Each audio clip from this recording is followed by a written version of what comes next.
waa silsiladii Sodo qaybtii lixaad waxa ku soo biiray abwaan Cabdallah British hablahana garab istaago abwaanintiina hawada u soo mariyay hablaha looma wada hanjabo lama wada haybatiro waaniga abwaan Saciid Dhimbilo idin la hablo haliyeyba garabkiina taagan haba loox lagu dhigtaa hodana Allaheenna waa adduunyada waa hirweyn dadkana isku hadaf ma ahan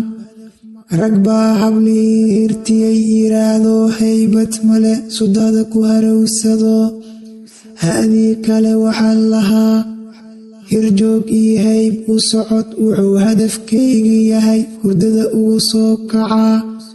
habla inuu hiiliyo hadaaqoodana hubiyo horjoogoodan u ahay inay haqariifta helin xumaan loo soo hordhigin hadaaqaydu waa halkaas hadii kale waxa lahaa hablaha looma wada hanjabo hurdada lagama haybatiro hiraab socod lagama dhigo hanuun baa loo heshaa wanaag baa lagu habaa wanaag baa haybat leh hadii kale waxa lahaa adoo waanada hergelin wacdiga ku horseedinoo hablaha laguma soo hirdhaco xumaan looma soo hogmado hadaaqaa soo hubso intaad hoog madax la gelin hiraab socod iigu noqon hubsiinaa haybad weyn hadii kale waxa lahaa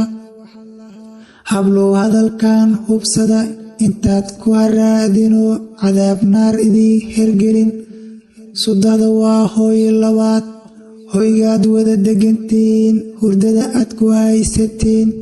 inuu yahay geed harweyn sudada laga soo hergeli